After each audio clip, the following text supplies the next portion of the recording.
I'm looking forward to hopefully having a response from an audience that is really thoughtful about where we're at in terms of democracy, where we're at in terms of surveillance, and all kind of to scratch away at the complacency or the kind of carelessness about that situation.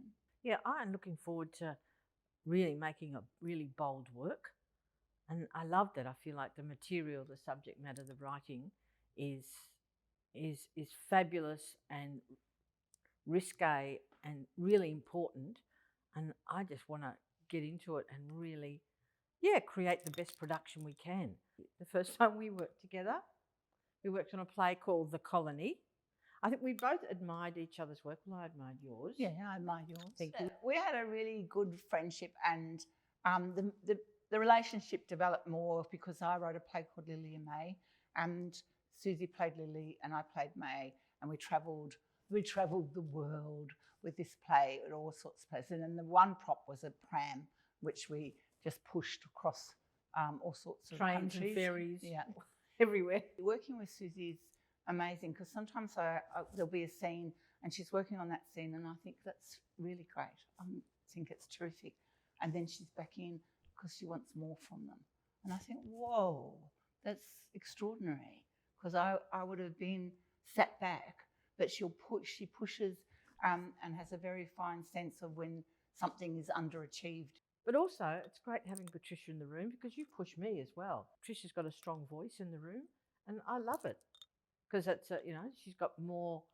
You understand the text and you've written it with rhythms in mind. It's sort of a healthy push-pull relationship.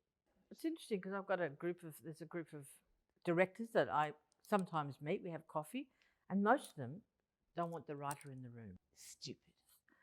Well, it depends who the writer is. No, No, it depends who the writer is. I said I was a bit trepidatious about it. I mean, I suppose I'm trepidatious about most works, and how you said that that's a good thing to be, and it is. It's interesting how most people refer to it as a work about Julian Assange, and as much as Julian is incredibly important in this story, I feel like it's actually not quite right to describe it that way, and I would describe it as a play about being silenced. Apart from Julian, there are other really very well-known examples of like Ed Snowden, Chelsea Manning, and actual whistleblowers, Australian whistleblowers who are in jail, being silenced, and that's terrifying.